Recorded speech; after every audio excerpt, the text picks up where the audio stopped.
y está bueno, ¿no? Es una bendición, es una bendición. La verdad que es muy lindo también el invierno, ¿no? Que se dé la posibilidad de tener días así diáfanos como el de ayer. Lo que sí, lo que vivimos acá desde hace mucho tiempo, también sabemos que son los más fríos. Claro, sí, decímelo que ayer estuve a la tarde, yo estoy en Andorra, 7 grados bajo cero marcaba el termómetro que tengo afuera, un termómetro digital, no sé si es exacto, pero te digo que se congeló todo. Entiendo. Bueno, pero los que elegimos vivir acá sabemos que estas son las reglas de juego, ¿no? Sabemos que el invierno tiene los días más cortos, también sabemos que los días más lindos son los días más fríos. Bueno, es parte de lo que elegimos para vivir. Ahora, vos, claro, me dijiste que viniste en el año... Y yo vine en el año 89. 89, o sea que vos llegaste con la camada, corregime, porque yo por ahí la memoria me falla, pero había una camada de profesionales que llegaban matrimonios, ¿no? Y en general era así, se daba la propuesta, era una propuesta integral. En general la búsqueda que tenía la provincia en ese tiempo era de matrimonios jóvenes, pero que ya tuvieran su especialidad, porque bueno, eso permitía que, digamos, de alguna forma el gasto que tenían que erogar para el tema de la vivienda de servicio, que esa era parte de la propuesta, con una vivienda tenían la posibilidad de sumar 2 profesionales más. Optimizar los recursos. Para los profesionales jóvenes también le daba la posibilidad en ese momento de un horizonte y una calidad de vida diferente, ¿no? Y ahí es como te encontraste acá. Me dijiste año... 89. 89. Todavía era territorio. Claro. Y era el gobierno de Martín Torres. Claro. ¿Y sabés por qué hago memoria? Porque, claro, vos llegaste después de ese accidente trágico que tuvieron los médicos allá en el Garibaldi. Sí, eso fue anterior. Sí, Cuando nosotros llegamos todavía estaba muy fresco eso. De hecho, nuestros compañeros eran muchos amigos de las personas que habían fallecido, de los profesionales que habían fallecido, y algunos eran familiares, ¿no? Claro. Así que...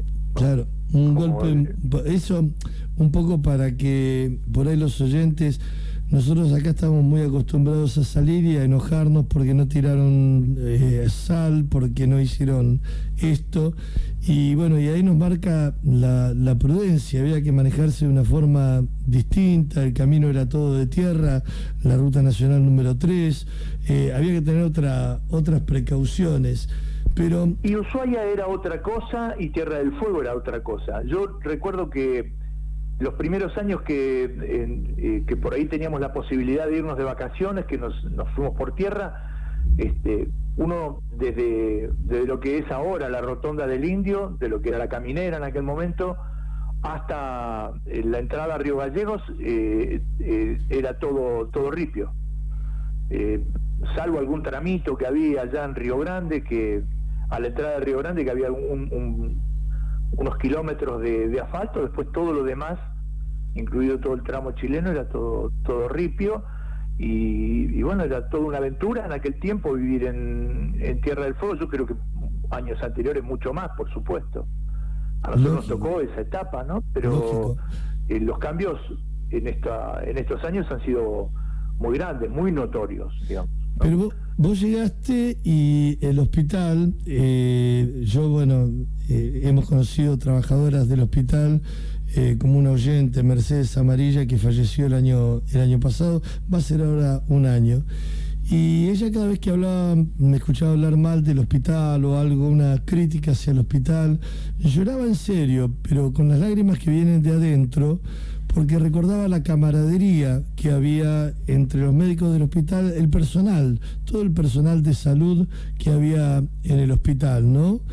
Y... Yo no sé cómo será ahora, Luis. Yo trabajé muchos años en el hospital, después por diferentes cuestiones, cambiamos, trabajé también en la clínica.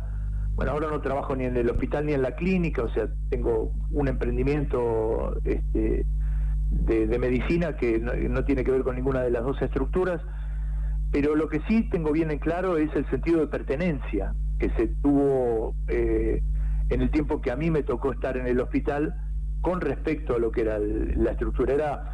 En aquel tiempo era bastante frecuente que cada uno tuviera sentido de pertenencia con el lugar donde le tocaba trabajar, porque en la falta de familia extendida, los núcleos familiares eran nada más que los núcleos, la familia extendida terminaba siendo los compañeros de trabajo, los lugares donde nos reuníamos, digamos, para las fiestas o para las conmemoraciones, para los cumpleaños.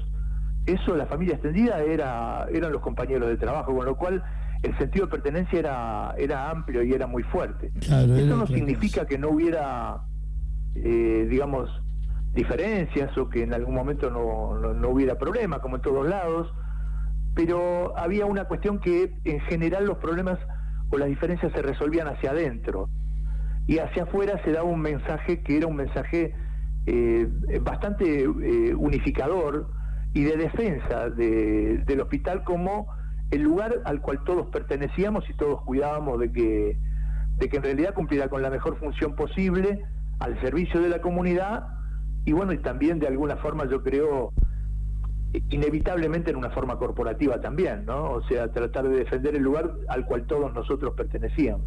Vos sabés que mi hermana es médica, pero ella se recibió en Buenos Aires, en la UBA, y después se fue a trabajar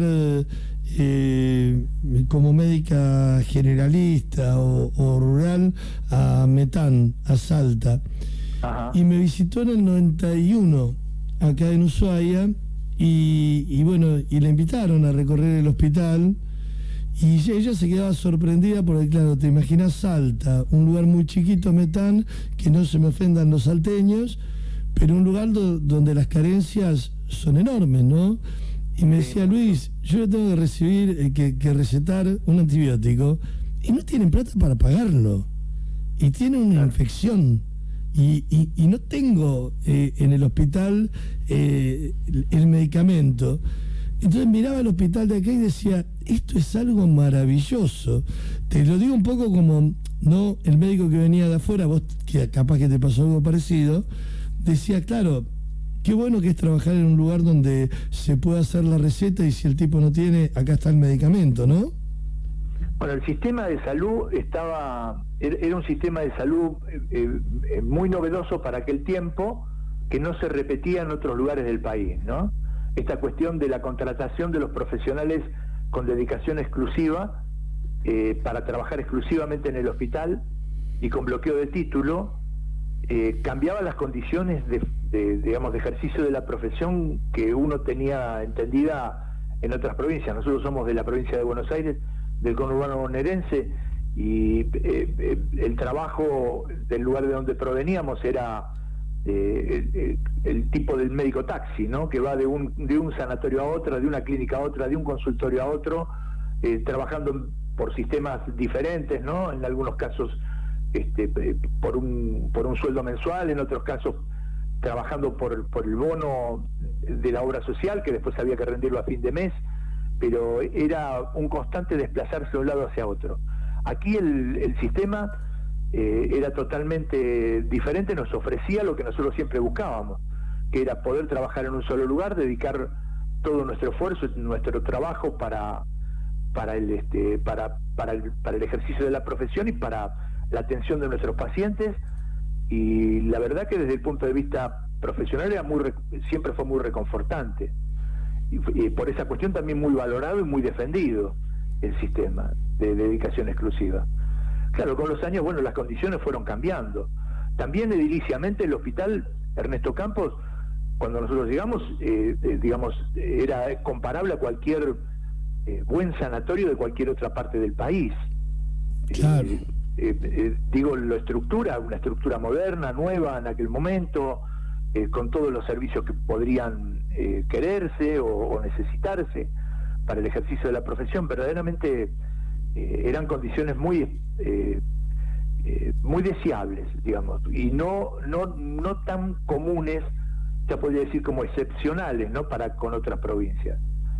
Así que esa situación, bueno, claro, también incidía directamente en la decisión que podía tener un profesional de venir a vivir a Tierra del Fuego, aparte de que, bueno, no es solamente una decisión, de hecho no es una decisión exclusivamente profesional, sino también una decisión de vida, ¿no? El vivir en un lugar como nuestra provincia. Claro, pero bueno, en el caso tuyo, por la formación, porque después, bueno, cuando vos ya viniste con chicos o los chicos vinieron acá. Nosotros vinimos con 3 hijos, claro, y después tuvimos una hija más aquí en Ushuaia. ¿Y la adaptación de estos 3 chiquitos? Bueno, como todo, ¿no? Al principio costó porque, bueno, había que adaptarse a colegio nuevo, a sociedad nueva, pero bueno, pero también la novedad de vivir en un lugar como este, donde también nosotros tuvimos la posibilidad de poder participar mucho más en la crianza de nuestros hijos. Nosotros estábamos mucho tiempo fuera de la casa, claro, viviendo en Buenos Aires, y aquí teníamos la posibilidad que empezábamos a trabajar a las 8 de la mañana, a las 4 de la tarde terminábamos de trabajar, bueno, con la salvedad de que si pasaba algo fuera de ese horario había que volver al hospital, pero la posibilidad que después de las 4 de la tarde uno tenía posibilidad de compartir con los hijos, de poder ir a hacer actividades juntos, en el verano los días son tan largos, la posibilidad de ir al parque o ir a cualquier otro lado, en el invierno la posibilidad de disfrutar de la nieve con ellos, permitió también que eso lo hiciera menos duro, pero también la posibilidad, digamos, de haber disfrutado de los hijos de una forma que no lo hubiéramos podido en otro lugar. Verdaderamente yo soy un agradecido de eso. Claro, por eso te decía, hoy hablaba con Gloria Tomasi, que es responsable del materno infantil, y claro, uno dice todas las actividades que de repente muchos chicos, muchos jóvenes hoy lo ven limitado porque dice, mirá el frío que hace, que va a salir a la nieve. No, Macana, dejalo que salga a la nieve, va a hacer un montón de cosas con su imaginación en la nieve. Lo bueno es que lo saques del televisor o de la Play, ¿no? Que no quiere decir que sean malos, pueden servir para estar un rato frente a la tele. Es así tal cual como vos lo decís. Y otra cosa que a mí me gustaría decir, yo creo que hay que favorecer que los jóvenes lleven adelante actividades que se pueden hacer acá en la provincia. Al aire libre. Tiene un montón de cosas que se pueden hacer acá que en otros lados no se pueden, y que hay veces que, o por una cuestión, digamos, de que porque los padres fueron criados en otro lugar, tienen como una cuestión con respecto al clima, de que les parece que es demasiado hostil para que el chico que esté afuera, como por el otro lado a veces falta de accesibilidad a actividades que los chicos, para mí, tendrían que tener más oportunidad de poder hacerlas viviendo acá. Yo entiendo que viviendo en Ushuaia, que los chicos no tengan tantas posibilidades de hacer actividades con la nieve, a mí me duele, no me gusta. Yo entiendo que la nieve es parte de nuestro lugar y que los chicos la disfrutan un montón cuando se le dan condiciones para poder hacerla. Yo me acuerdo que cuando nevaba nosotros llevábamos a los chicos a la bajada del Centenario, que se cerraba, y eran, pero todos los chicos del pueblo que iban a la bajada del Centenario y se prendían las luces, y hasta altas horas de la noche todo el mundo jugando con la nieve y disfrutando del lugar. Yo entiendo que por ahí hoy no se puede cerrar la bajada del Centenario, o no tantas veces nieva tanto como para cerrar la bajada del Centenario, pero se podría hacer un parque de nieve cercano a la ciudad para que todos los chicos puedan acceder, no solamente aquellos que tienen la posibilidad de pagar el pase al cerro. También íbamos a esquiar al glaciar, y el glaciar tenía las sillas que, bueno, también eran lentas, pero todos los chicos podían ir a esquiar al glaciar. No era una cosa prohibitiva, había un pase que no era un pase caro, y con tener un equipo que sea usadito, todos los chicos podían aprovecharlo, y eso los hizo al lugar. Ya mis hijos quieren mucho Ushuaia, y 3 de los 4 viven acá y eligieron este lugar para vivir, y nosotros estamos contentos de que haya sido así. La que todavía no decidió, pero bueno, porque está todavía en una etapa de estudio, la más chica, pero eso fue también porque los recuerdos que tienen de la infancia y de haber aprovechado el lugar, de haber aprovechado las condiciones que el lugar le daba, ¿no? En invierno la nieve, en el verano las caminatas, o el ir a pescar, o bueno, todo eso con el tiempo se fue haciendo más restrictivo, como que solamente parece que para todo hay que tener mucho recurso, y no me parece que eso ayude a afianzar o a afincar a la juventud que en este momento está viviendo en Ushuaia, que tendría que elegir este lugar no solamente por opción, sino por elección, elegir este lugar para sí. Bueno, esa es la opinión que tengo con respecto a eso. Hay todo un tema social. Yo te lo preguntaba porque me pasó, ¿no? Ayer hablando con Alba Capitán, que él es pediatra y epidemiólogo, ¿no?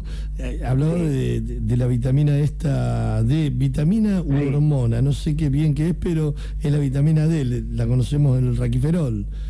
Y me decía que no, que es importante el raquiferol porque... Y ahí es donde no tenemos sol. Lo que pasa es que no lo dejamos al pibe que salga a tomar sol porque decimos que hace frío, pero estamos en el sur, estamos en la Patagonia, esto es así. O sea, pueden disfrutar y cómo pega el sol, ¿no?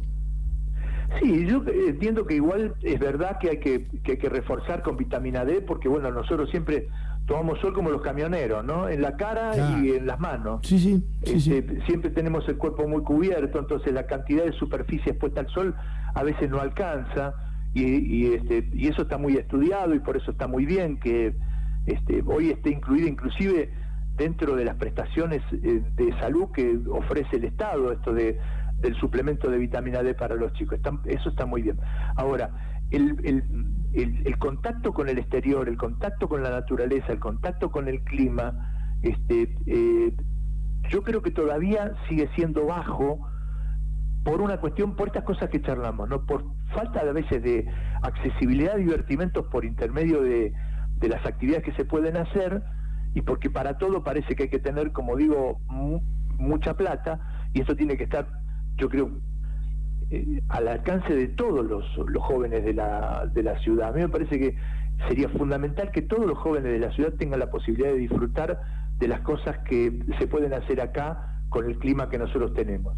Por el otro lado también que hay mucha gente que es migrante, que viene de otros lugares donde el clima por ahí es más amable, y cuando hace un poco más de frío cree que la gente no tiene que salir, que los chicos no tienen que salir, y eso también es algo que hay que quebrarlo desde los lugares donde se puede congregar a los jóvenes, que son las escuelas, los clubes, las sociedades de fomento, lo que sea, donde se puedan congregar jóvenes, y donde hay que tratar de difundir que las actividades al aire libre no son nocivas para la salud. Y claro, vamos a eso porque si no me centraría en la crítica de las políticas que pueden surgir o que deberían haber surgido precisamente para incentivar a estos lugares, ¿no? Para tener otra pista de esquí, para tener más lugares, que de hecho los hay.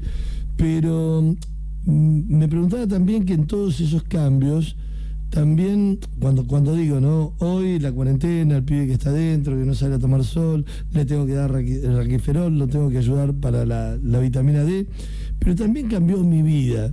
Y en el cambio de mi vida, lo que hablaba es que ahora trabajo desde casa, surgen nuevas miradas sobre cuestiones que me pueden pasar desde cómo desarrollo mi actividad laboral. No sé si alcanzo a ser claro a dónde voy. Pero me encuentro con gente que me dice, no doy más del dolor, y le echan la culpa a cualquier cosa, menos a la computadora y el lugar donde están desarrollando la tarea laboral. Se armó lío con la CRT, se armó lío con la legislación. La RT, ¿cómo me cubre sobre cuestiones que me pueden pasar que tienen que ver con el trabajo, con el desarrollo de mi trabajo? ¿Queda colocada la pregunta dónde voy? Sí, la medicina, bien. La medicina laboral. En realidad, bueno, esto es muy dinámico, ¿no? Esto fue cambiando mucho en los últimos años. La informática fue, digamos, una cuestión desde el punto de vista social a nivel mundial, un hito que dio como consecuencia primero, digamos, el acceso a la información muy rápido, el procesamiento de datos muy rápido. Ya estamos en otra etapa, estamos en la etapa en la cual para muchos trabajos no es necesario concurrir a un lugar específico, sino que se puede hacer de forma remota, y esta cuestión no favorece, digamos, la interrelación social. Da como consecuencia que las personas, al contrario, tengan una actividad por ahí más limitada, ámbitos más chicos. Puede trabajar desde la casa, puede trabajar desde lugares que no son específicamente donde se genera la labor o la labor productiva de la empresa para la cual trabaja, y esto lleva un poco, por un lado, al aislamiento personal, pero por el otro lado también, como decís vos, a condiciones de trabajo que no están contempladas todavía en la legislación. Y no están contempladas en la legislación por esta cuestión, porque son todavía innovadoras, son nuevas. El teletrabajo recién hay, creo, algunos proyectos en el Congreso que están empezando a discutirlos en una forma un poco más seria. Nosotros tenemos una ley, que es la Ley de Riesgo de Trabajo, claro, que es la ley que rige, digamos, que fue la ley por la cual se creó el sistema actual de cobertura por seguro, que son las ART, y donde cumple un papel central y control y de control de todo esto la Superintendencia del Riesgo del Trabajo.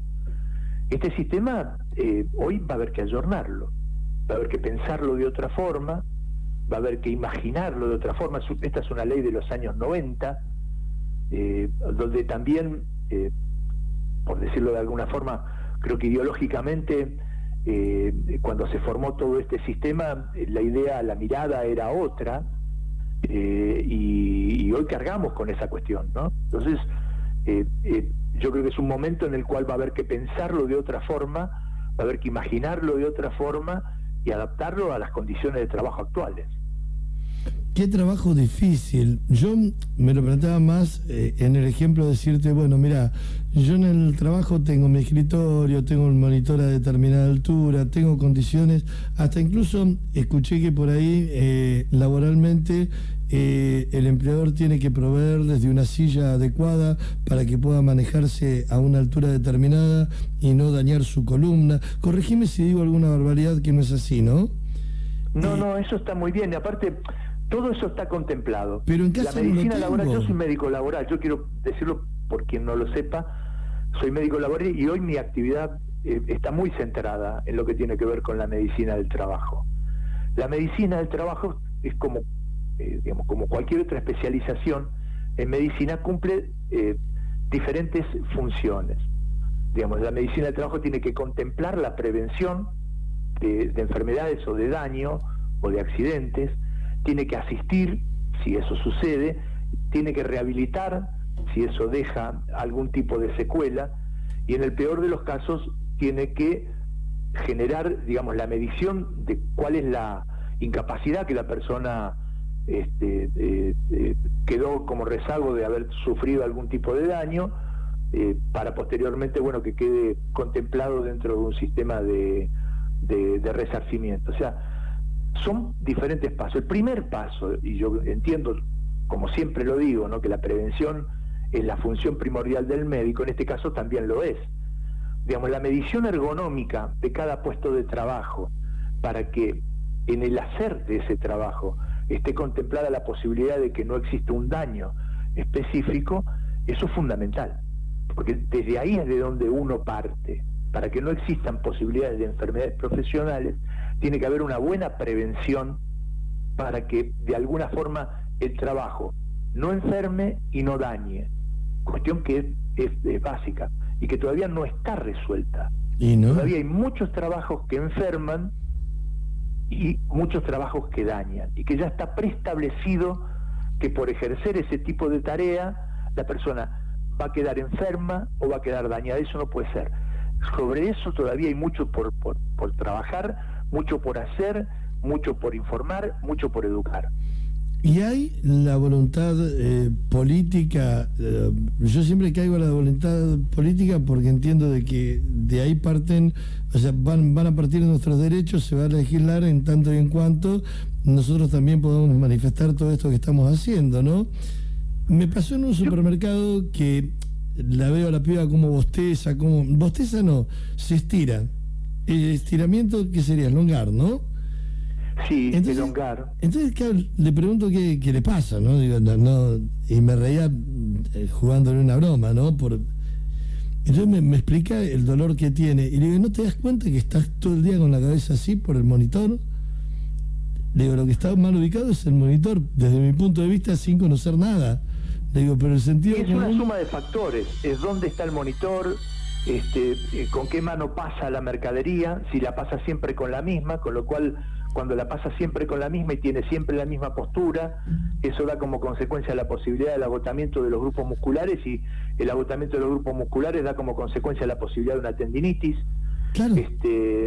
Todo el respeto o no de las pausas activas, porque las pausas activas dan como consecuencia que la persona no siempre esté sentada, sino que pueda estar parada, que pueda dar vuelta al cuerpo, que dé en el momento del descanso no solamente sea un descanso para ir al baño, sino que también tenga algunos movimientos de elongación que permitan como consecuencia, digamos, que no se generen contracturas en los grupos musculares que se utilizan y en aquellos que están siempre en reposo. Bueno, todo esto está contemplado. El tema es cómo generar de última la conciencia, que no es solamente la conciencia, como decís vos bien, de las autoridades, que sí la tienen que tener. Es una conciencia, digamos, compartida. Tiene que haber una conciencia por parte de las autoridades, tiene que haber una conciencia por parte de los empresarios, tiene que haber una conciencia por parte de los trabajadores, y para mí, en lo personal, también fundamentalmente por parte de los gremios, que son los que tienen que velar, digamos, por tener una mirada un poco más, no solamente en lo inmediato, sino también en el cuidado de la salud del trabajador.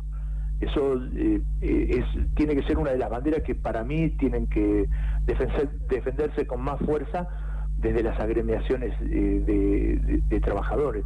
Claro, lo que pasa es que quizás, digo, me pongo del otro lado porque sé que hay lugares que llevan adelante esto que te comento, de que lugares donde se hacen tareas administrativas, no hablo de una empresa grande que está acá en la provincia, que en determinado momento los invitan a los que quieran participar, tienen que levantarse, no importa la ropa que tengan puesta, y hay como una especie de coach que les enseña determinado tipo de movimientos a mover el cuerpo, por lo que dijiste vos, ¿no? Tiene que ser... Las pausas activas, sí. Y vos decís, claro, y no quiero nombrar, pero bueno, la persona que me lo decía, dice, no sabés qué bien que te hace. Dice, te sentás frente a la compu como nuevo. Y yo digo, mirá las cosas que ahora las empresas están haciendo, porque evidentemente ahí es donde vos haces hincapié. Prevenir el problema es mucho más rentable para la empresa. Es más rentable para la empresa, es más rentable. Yo voy a invertir, digamos, las rentabilidades. Inicialmente te voy a decir, creo que para quien más rentable es para el empleado, para el trabajador, ¿no? Que la verdad que lo que tiene es su fuerza de trabajo y su capacidad de poder seguir haciendo eso para poder seguir manteniendo su familia y poder tener un ingreso. Entonces, al primero que beneficia es al trabajador, y creo que es el eslabón, por decirlo de alguna forma, más delicado de este sistema, y es por el que hay que hacer un esfuerzo especial por tratar de mantener su salud intacta, ¿no? O sea, esta cuestión que te decía antes, de que creo que el trabajo no tiene que enfermar ni tiene que dañar, y para eso es que debemos trabajar de la mejor forma posible. Entonces, primero es rentable para el trabajador. Obviamente también, si vamos a buscar los niveles de rentabilidad exclusivamente, digamos, lo económico, también para el empleador es más rentable que su personal esté sano, que no se enferme, que no tenga baja laboral, que no tenga, digamos, un siniestro por una enfermedad, digamos, vamos por una cosa bastante frecuente, que tenga un siniestro por una enfermedad profesional, por una tendinitis, en miembros superiores, que son con lo que la mayoría de las personas trabajamos con los miembros superiores. A veces un siniestro en estas condiciones saca del lugar de trabajo a las personas por tiempos prolongados, con tratamientos largos que hay que hacer, por lo cual tampoco esto es rentable para las ART, que tienen que cubrir, digamos, por ahí una enfermedad profesional durante un montón de tiempo, que puede llevar a que tenga consultas, que tenga medicamentos que tiene que tomar, que tenga rehabilitaciones que hacer con kinesio, que a veces haya que operar a las personas, porque hay tendinitis que a veces llevan a que tengan que ser operadas, y después la rehabilitación a eso, que lleva mucho tiempo, la secuela que puede llegar a dejar, con lo cual el trabajador ya no va a ser siempre, no va a volver a ser la misma persona, va a tener un dolor crónico que puede aparecer en diferentes momentos, con lo cual el rendimiento laboral también disminuye. O sea, todo va a ser peor en la medida en la cual no se prevenga. Por eso es que insisto en que en la medicina del trabajo, como en las otras ramas de la medicina, la prevención es fundamental para evitar cuestiones que después son más difíciles, más pesadas. Y siempre el más dañado termina siendo, como lo digo, el trabajador, que es el que se queda con... Primero se queda con el dolor, después se queda con que no puede cumplir con todas las actividades que quiere, no solamente las laborales, sino también las personales. Claro. Y después se queda con una secuela que capaz que la tiene que llevar de por vida. Entonces, bueno, ahí es donde están las cosas, ¿no? Estaba pensando en esto que nos está ocurriendo, ¿no? De la cuarentena. Mucha gente que hoy está sin trabajar, y esto que está pasando hoy con el pesquero, y yo a través de los oyentes, ¿no?, que me manifiestan, en algunos casos noto miedo, que es malísimo para enfrentar cualquier problema, el miedo, pero estoy pensando cuando tengan que reincorporarse al trabajo y cómo ha cambiado todo. El no poder compartir el mate, el tener que mantener la distancia con esa persona que tengo una confianza absoluta, que es el compañero con el cual todos los días estábamos abrazados. Hoy nos tenemos que saludar de lejos con la manito, ¿no? Sí. O sea, todas esas precauciones que tienen que ver, y me preguntaba por el rol de la medicina desde lo laboral frente a esta nueva situación que me plantea la vida. Y la verdad que fue un desafío enorme desde el principio, ¿no? Porque yo me voy a centrar en la palabra que vos dijiste, miedo. En general uno tiene miedo a lo que no conoce.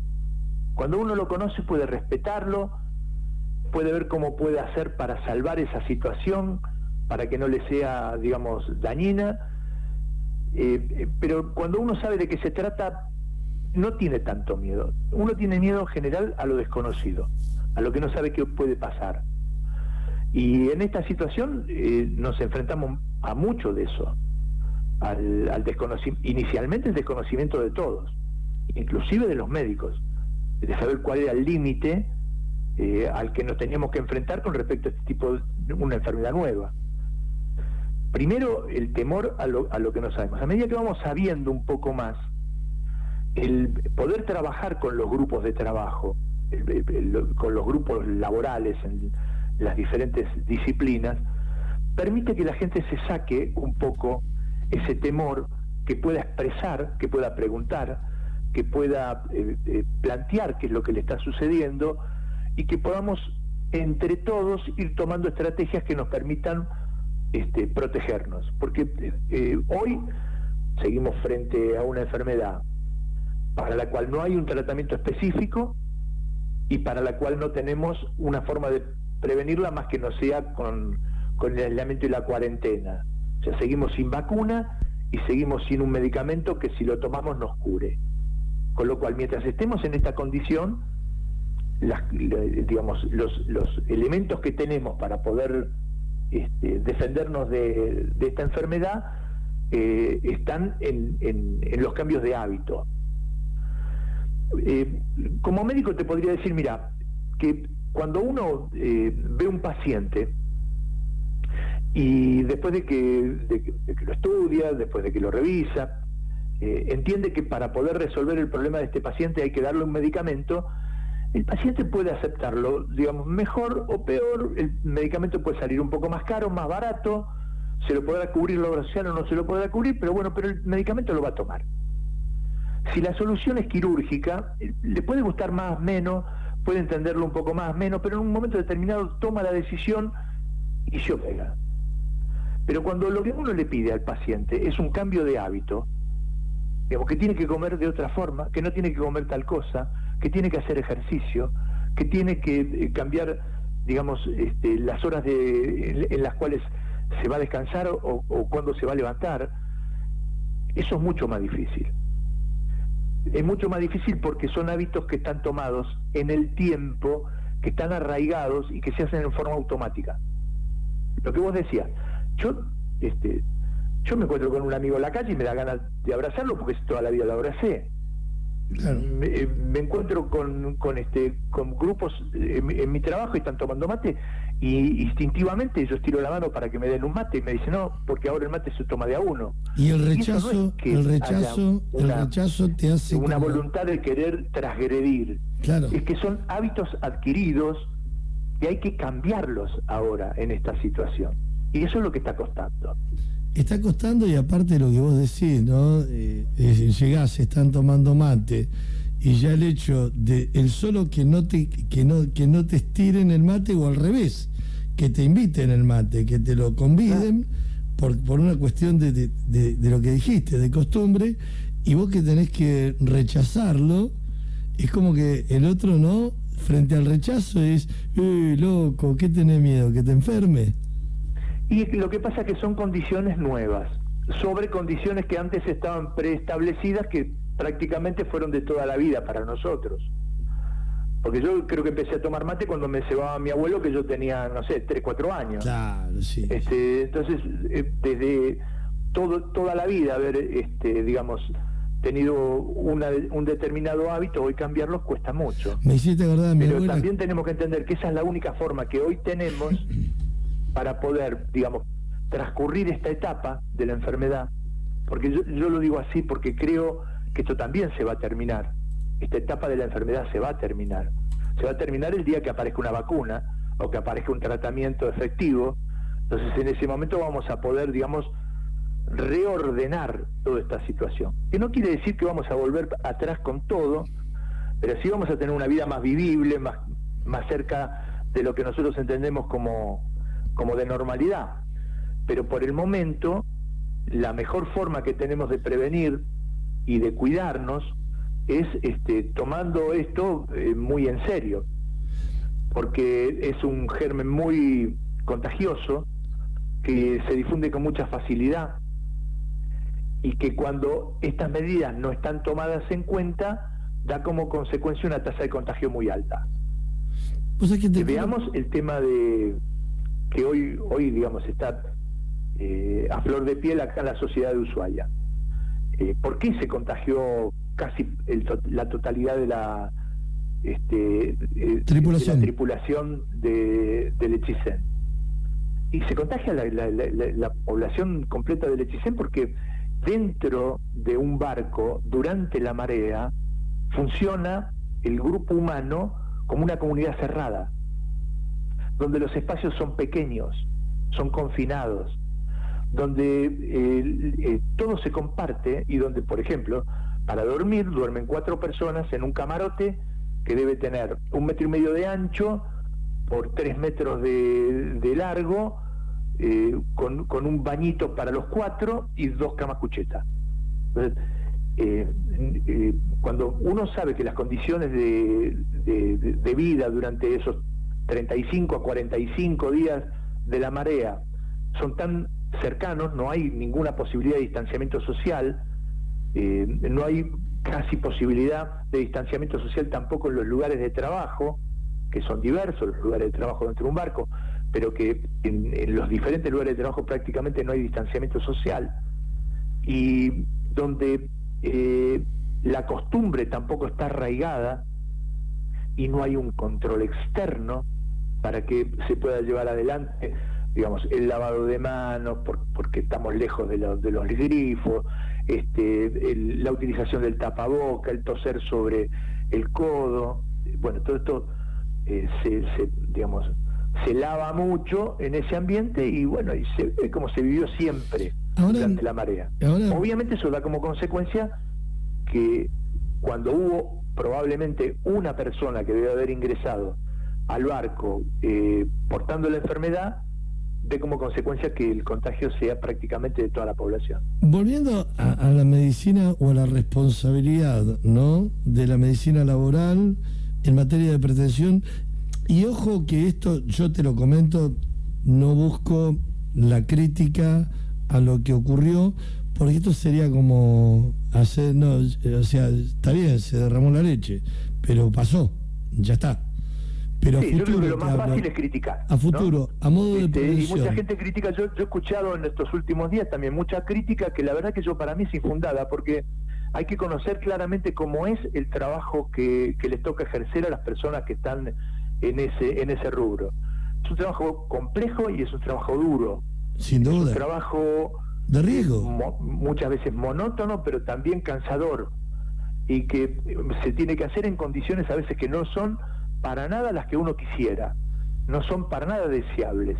A eso hay que sumarle que muchas veces siguen trabajando durante momentos de tempestad, con el barco que mientras se está haciendo el trabajo está rolando, rolar quiere decir que bueno, que se bambolea hacia la derecha y hacia la izquierda, o está cabeceando, ¿no?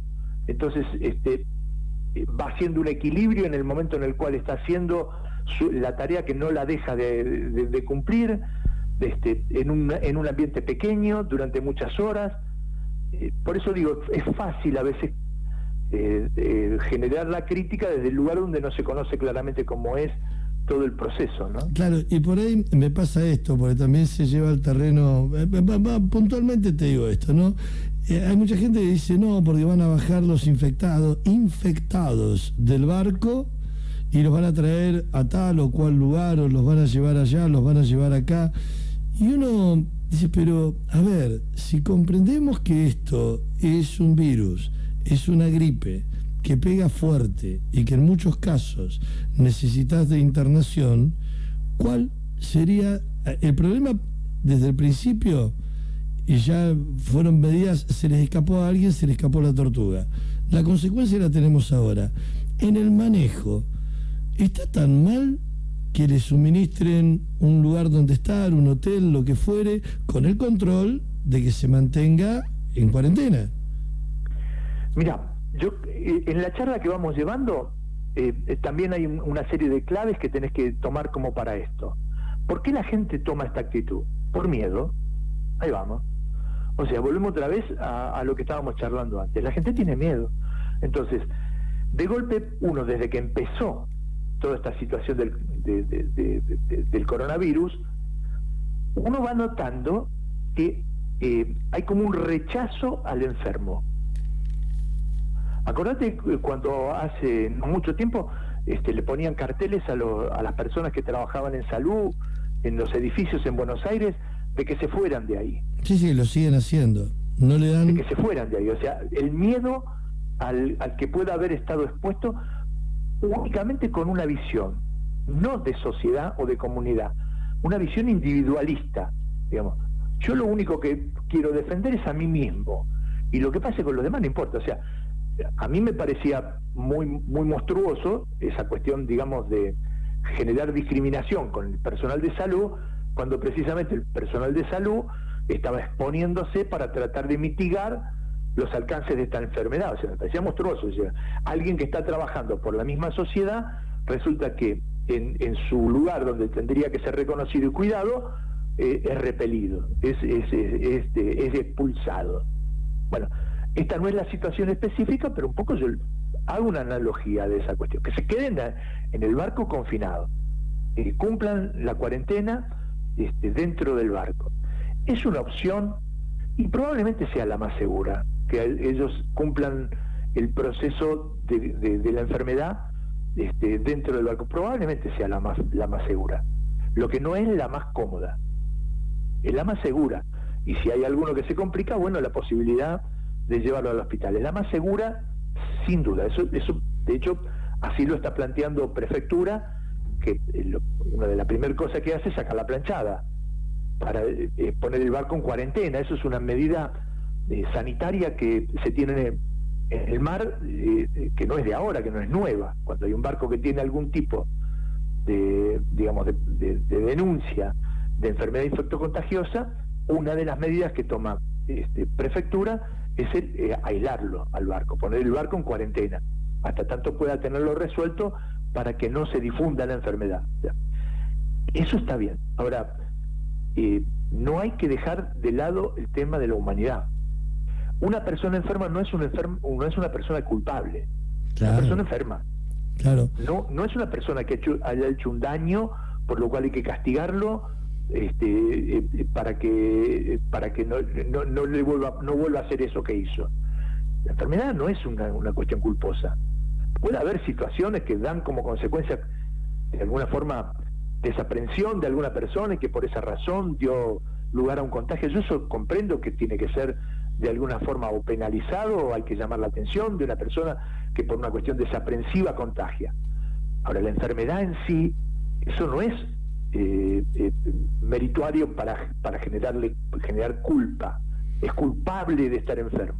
Claro, y eso es el límite que yo creo que hay que tratar de respetar. Ahora, hay un punto que tiene que ver con la medicina laboral y con esto que no está legislado, porque es nuevo y todos los días estamos aprendiendo.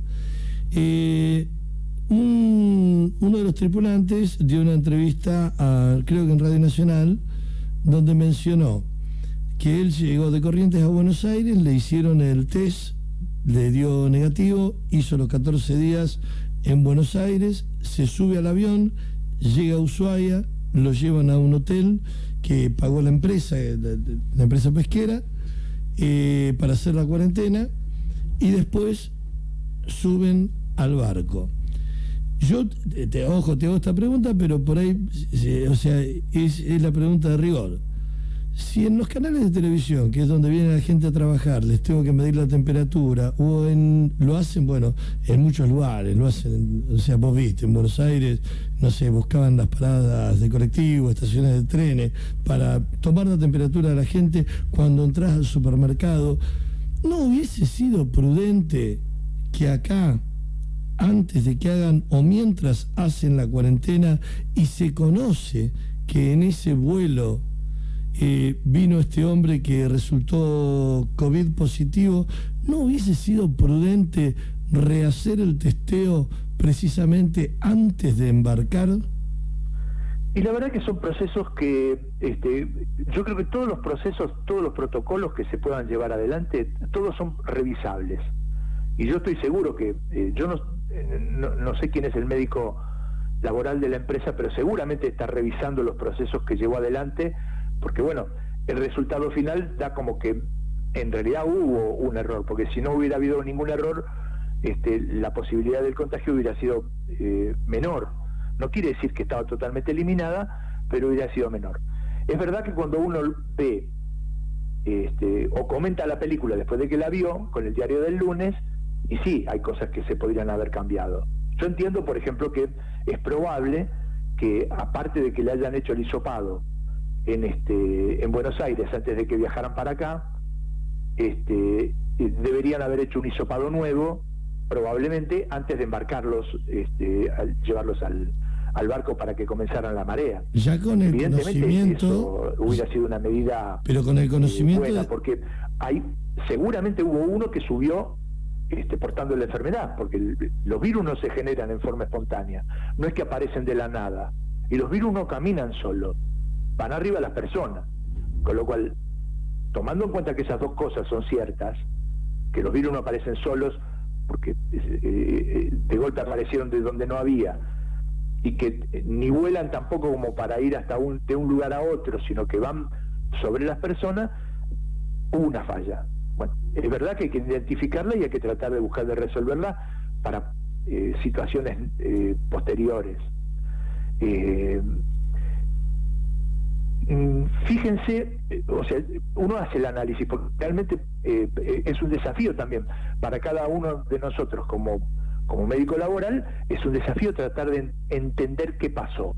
Claro. Porque también todos queremos aprender para que no nos pase a nosotros en los lugares donde nos toca trabajar, cuidando las poblaciones de trabajadores.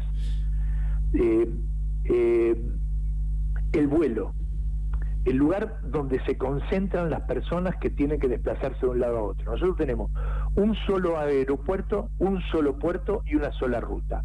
Los cuidados de esos lugares son, pero fundamentales. Fíjense que el embarcar de una persona que estaba enferma, porque no es que era portador, estaba enferma y con síntomas, sin haber tomado los recaudos necesarios para que esa persona se la detectara antes de que embarcara en el vuelo, hoy probablemente pueda ser parte de lo que estamos viviendo en este momento con la tripulación.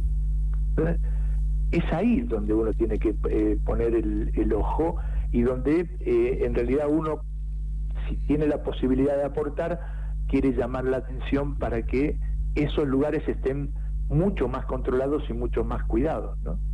Ahora, bien, entiendo de que está bien, vos no compartís la idea, porque tengo entendido de que ya estaría pagando la empresa un hotel para que aquellos tripulantes que tienen, que son asintomáticos o que están directamente atravesando una gripe leve, puedan ser trasladados a un hotel. Yo, porque me quedé pensando en lo que dijiste vos, lugar chico, espacios chicos en el barco, y entiendo de que son, está bien, en esta situación no, acá estando en el puerto no debe ser así, pero no tienen comodidad, no es que tengan un camarote donde puedan tener... No, es verdad eso. Comodidad. Es totalmente cierto. Quizás desde lo humano, o quizás desde lo humano, o la propia empresa diga, bueno, frente a esta situación, les pago un hotel, aislamos el hotel y arbitre la misma empresa la situación de tener controlada a su gente a través, no sé, se me ocurre, ¿no?, de la misma medicina laboral, que tiene que hacerse cargo en este caso la ART. No, yo lo comparto plenamente. O sea, lo que pasa es que en esto creo que no hay verdades absolutas. Lo que vos decís lo entiendo perfecto, porque es verdad que ellos también, muchos van a decir, bueno, pero ellos están toda la marea ahí. Claro, pero hay un riesgo y el lugar durante 40 días y ya están acostumbrados a estar en el barco. Bueno, pero eso es más o menos así, porque durante los 40 días, cuando están en la marea, todos tienen una tarea por hacer.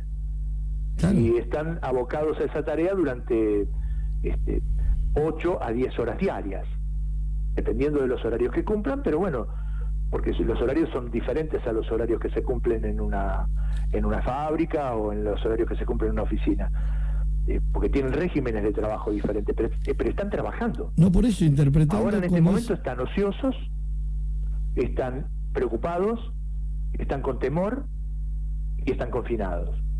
Y la verdad que no es una situación fácil de llevar, y uno tiene que tener la humanidad necesaria como para comprender esa situación. Me parece que pasa. Es verdad que aumenta el riesgo si se los tiene que trasladar a otro lugar, pero bueno, también hay una serie de, digamos, de medidas y de prevenciones que se pueden tomar para hacer esto de una forma lo más segura posible. Y trasladarlo de pero es una decisión que, bueno, Aires... creo que excede solamente a lo sanitario. Me parece que tiene que ver, si uno lo ve desde el punto de vista sanitario exclusivo, puede tener una determinada mirada, y si lo ve desde el punto de vista sanitario pero humano, la verdad que la puede cambiar la mirada. Claro, porque vos decís, bueno, los pueden trasladar de a uno en ambulancia, como hace el SAME, y es probable, con sí, todas las medidas de seguridad para evitar que se propague el virus.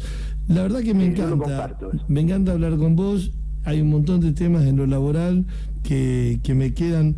Hay un montón de cambios que va a ir sufriendo el ser humano. Me explicaban que por la postura que tomamos para leer el mensaje de texto en un celular, es como que agachamos la cabeza y la inclinamos hacia adelante.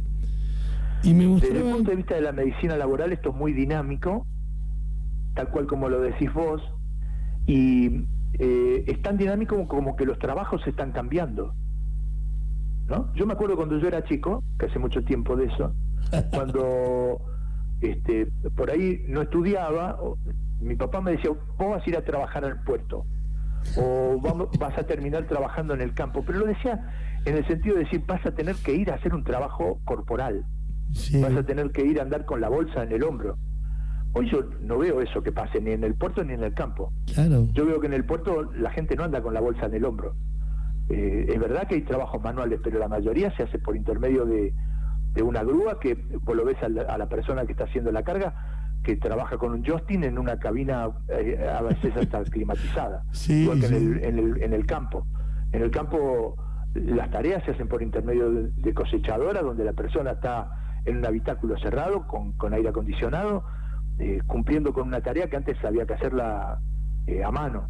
Entonces, los trabajos fueron cambiando y los riesgos fueron cambiando.